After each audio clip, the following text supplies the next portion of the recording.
Hola, muy pero muy buenos días. Qué bueno. Gracias a Dios que nos permite otra vez la oportunidad de acercarnos.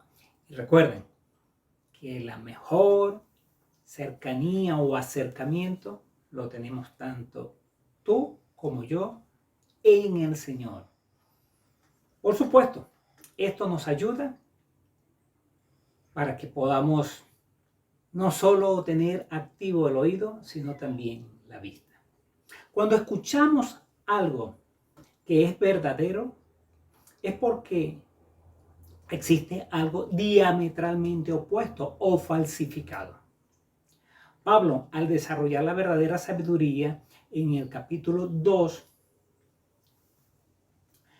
nos presenta al hombre natural y al hombre espiritual, para después desarrollar en el capítulo 3 todo lo referido a la situación de la iglesia de Corintio, que tenían fuertes problemas, que estaban con divisiones, donde él no podía hablarles como espirituales a aquellos que usaban la verdadera sabiduría, en contraposición al hombre natural que usa una sabiduría opuesta a la de Dios, al que se llama cristiano, pero es un carnal, usando una falsificación de la verdadera sabiduría. Al desarrollar una observación en todo el párrafo que hemos dividido en tres partes, primera los Corintios 2, 6 al 16, pudimos ver que la primera palabra predominante fue sabiduría, luego la segunda fue espíritu y una tercera, no solo una palabra, sino varias relacionadas con el proceso de aprender y de la mente, nos permitió llegar al clima de la verdadera sabiduría, concluyendo que tenemos la mente de Cristo. En el desarrollo de los dos domingos anteriores, vimos los contrastes en los versículos 6 al 8, las condiciones en los versículos 6, 9 y 10, el conocimiento divino en el versículo 11, la pedagogía divina en los versículos 12 y 13, y hoy veremos entonces tres puntos, los últimos puntos de la verdadera sabiduría en los versículos 14 al 16. Leo el texto. Primero los Corintios 2, 14 al 16, en Dios habla hoy. El que no es espiritual no acepta las cosas que son del Espíritu de Dios, porque para él son tonterías. Y tampoco las puede entender porque son cosas que tienen que juzgarse espiritualmente. Pero aquel que tiene el Espíritu puede juzgar todas las cosas y nadie lo puede juzgar a él.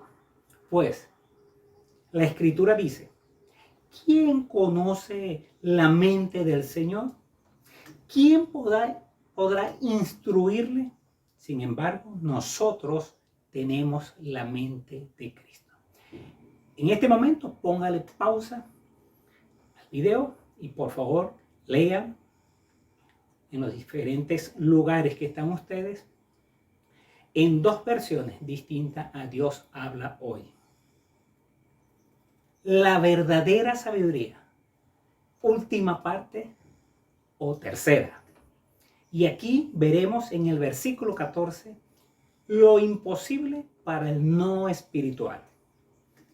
Leo el versículo. El que no es espiritual no acepta las cosas que son del Espíritu de Dios, porque para él son tonterías y tampoco las puede entender porque son cosas que tienen que juzgarse espiritualmente. La palabra griega allí para hombre natural o no espiritual es subchicos. Esta palabra describe al materialista que vive como si no hubiese nada más que la vida física. Este es el tipo de vida común de todos los animales. Y permítame ilustrar allí, los animalitos cuando van a comer, ellos sencillamente comen. Pero el cristiano, y mucho más el espiritual, agradece a Dios y habla con Él. Entonces, es el hombre que no ha sido salvo, este hombre natural, y es así como todos nosotros hemos nacido en este mundo, muertos en delitos y pecados, sin ninguna capacidad para comunicarnos ni recibir ninguna comunicación de Dios, siendo enemigos de Dios. El que no las puede aceptar también conlleva a que no las puede entender. Por eso es lo que sucedía eso era lo que sucedía en el tiempo de Pablo, y le cuento, también sucede en nuestros tiempos, acerca de ese mensaje de las buenas nuevas y de la predicación de la cruz de Cristo para salvación de todas aquellas personas que andan a espaldas de Dios. Para el no creyente, este mensaje y sus implicaciones no tiene sentido. Es una locura. Y permítame ilustrarle con lo siguiente. Seguro que usted ha escuchado la expresión, me habló en chino, no entendió nada. Pero si alguien literalmente le habla en chino, usted no lo va a entender.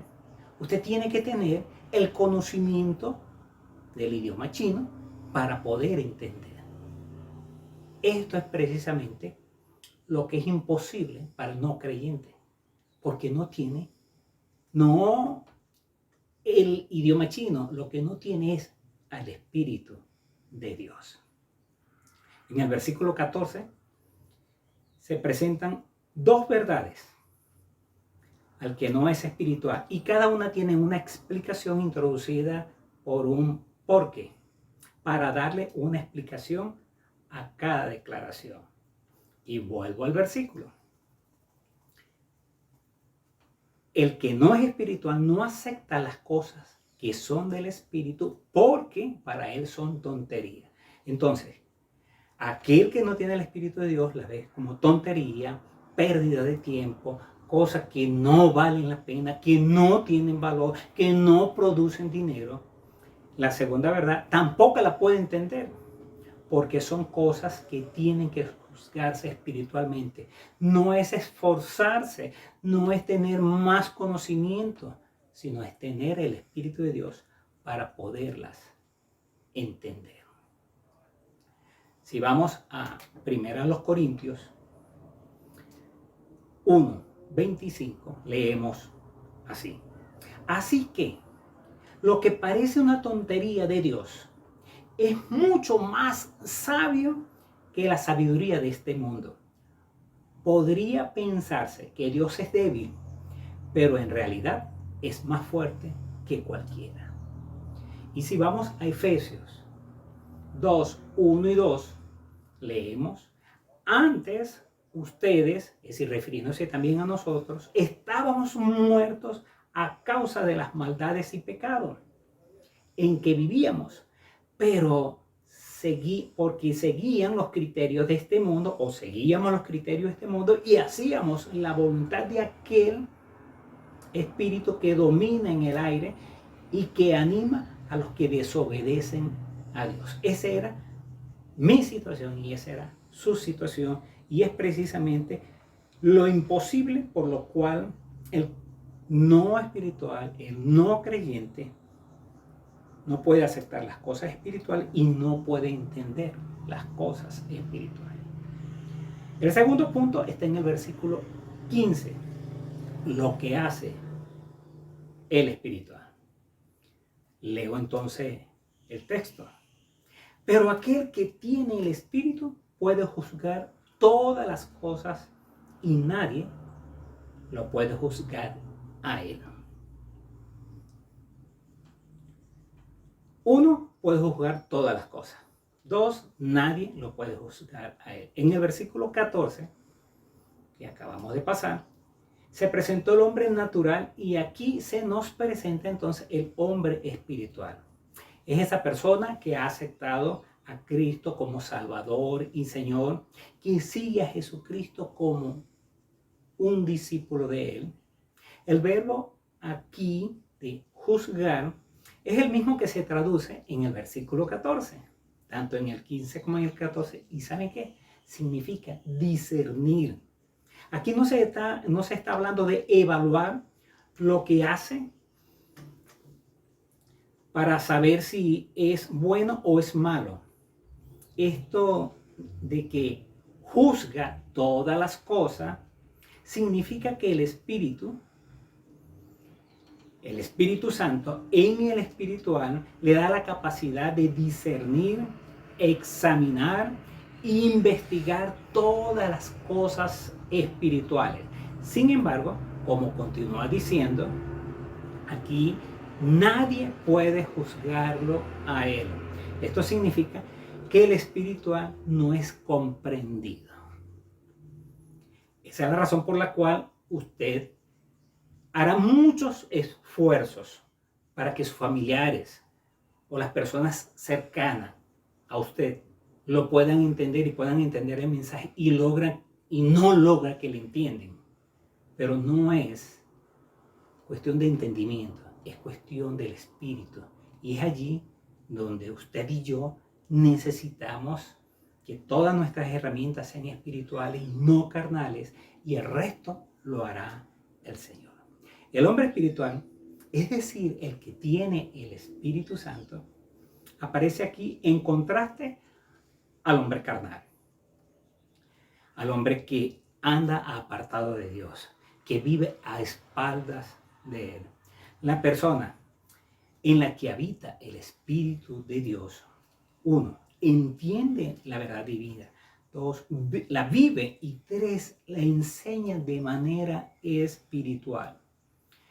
Pero a su vez somos incomprendidos por todas aquellas personas llamadas naturales o no creyentes que no han aceptado a Cristo, que no caminan con Él. Si vamos a Proverbios 28:5, encontramos lo siguiente: los malvados no entienden nada acerca de la justicia, pero los que obedecen a Dios demuestran que sí la entienden.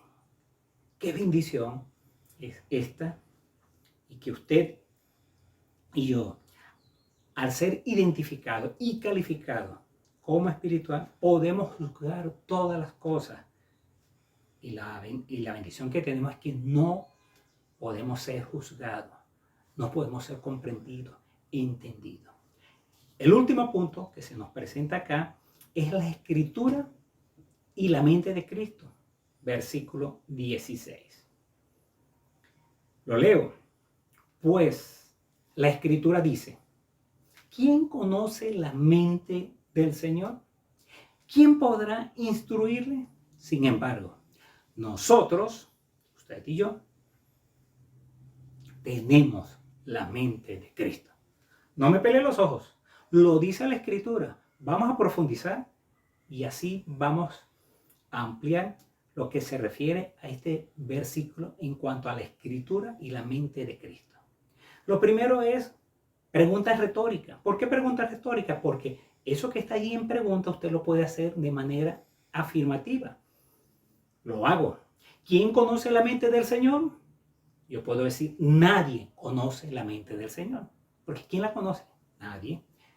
La segunda pregunta: ¿quién podrá instruirle? Yo puedo decirlo: nadie puede instruirle. ¿Quién puede instruir a Dios? ¿Usted? ¿Yo? ¿Profesores del instituto o del seminario? No. No podemos enseñar o enseñarle nada a Dios, pero Él sí puede revelarnos todas las cosas espirituales. Sin embargo, el Espíritu de Dios no puede revelarse, presten acá atención, a quienes no tienen la mente de Cristo. Pablo no tiene problema de insertar la expresión la mente de Cristo en lugar de la mente del Dios Todopoderoso, debido a que Él toma del Antiguo Testamento para enseñarlo en el Nuevo Testamento, y la razón es porque Jesús es el mismo Yahvé. Y se los comparto. Si vamos a Isaías 40:13, leemos: ¿Quién ha corregido al Señor y quién le ha dado instrucciones? Se está hablando de Yahvé. Entonces, tanto acá en 1 Corintios 2:16 como en Romanos 11:34 encontramos, y las dos escritas por Pablo. Pues, ¿quién conoce la mente del Señor? ¿Quién podrá darles consejo? Entonces, Pablo nos habla de esa realidad y nos da una tremenda bendición al declarar acerca de la mente de Cristo. Y esto de la mente de Cristo o mente espiritual es la presencia del Espíritu Santo en usted y en mí, en la persona que nos hemos arrepentido de nuestra vida vacía, que andábamos a espaldas de Dios, rindiendo completamente nuestra vida a Jesucristo. Mediante su Espíritu Santo podemos entonces empezar a conocer sus pensamientos, hablar con Él y esperar sus respuestas a nuestras oraciones. Una relación íntima con Cristo viene solo como resultado de pasar un tiempo en su presencia, meditando en la palabra de Dios y guiados por el Espíritu Santo. Filipenses 2:5 nos dice: tengan unos con otros la manera de pensar propia de quien está unida a Cristo Jesús. Ustedes y yo reflejamos en nuestro comportamiento, en nuestro hablar, en nuestras emociones, qué estamos pensando. Si realmente estamos pensando al ser guiados por el Espíritu Santo, o estamos pensando en nosotros con el tiempo de experiencia, con el conocimiento, con el estudio y la profundidad que yo tengo. Esto es muy bueno para pensar, porque la Escritura nos dice, primero, que nosotros no podemos hacer nada en cuanto al conocimiento de Dios. Y lo otro es que nosotros tenemos la mente de Cristo. Llegamos entonces al final del capítulo de la serie La verdadera sabiduría, y también del clima de la enseñanza, tan igual como en una pieza musical académica que el sonido llena toda la sala. Entonces esa declaración también llena todo nuestro ser. Tenemos la mente de Cristo. El mensaje de Dios, que es espiritual, necesita mensajeros espirituales. Que escojamos la verdadera sabiduría, debido a que el hombre sin Cristo no la va a entender, no la va a aceptar. Por otra parte, nuestras vidas como hijos de Dios, discípulos de Jesucristo y personas espirituales, por tener el Espíritu de Dios, el Espíritu Santo, tenemos la bendición de entender ese mensaje espiritual, aunque no entendido por el que no sigue a Jesucristo.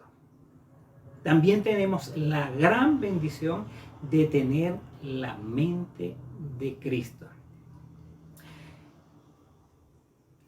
La razón es porque tenemos entonces a ese Espíritu Santo que Él nos regaló, que nos llena y nos permite pensar como lo haría Cristo. Declarando entonces, tenemos la mente de Cristo. Es el tiempo no tan solo de tener más conocimiento de la palabra de Cristo, sino de disponer nuestro corazón lo más profundo suyo y mío, confesando todo aquello que no le ha agradado al Señor Jesucristo, y pedirle al Padre que su Santo Espíritu sea el que nos gobierne totalmente para que nuestros pensamientos y sentimientos honren al Señor. ¿Me acompañas a hacer una oración? Nuestro buen Rey, gracias. Gracias por permitirnos pasar estos 3 domingos para conocer y profundizar y aún limpiar todo aquello que no era sabiduría verdadera proveniente de ti, quizás basada en tradición, en muchos estudios humanos, esfuerzos nuestros por hacer el bien, por agradarte. Aquí estamos, Señor, rendidos y confesando que no es con nuestra sabiduría y mucho menos la del mundo que vamos a convencer a aquellos que no te siguen o que vamos a enseñar, a exhortar, a corregir a aquellos que se identifican como tus hijos. Nos presentamos delante de ti para que sea tu Santo Espíritu el que pueda llenar todo nuestro ser y nuestras palabras, nuestros hechos tengan relación con la mente de Cristo, con ese pensamiento que viene de ti, que bendice, que corrige y que nos permite vivir una vida apartada y exclusivamente para ti, Jesús, nuestro Señor y nuestro Salvador. Amén.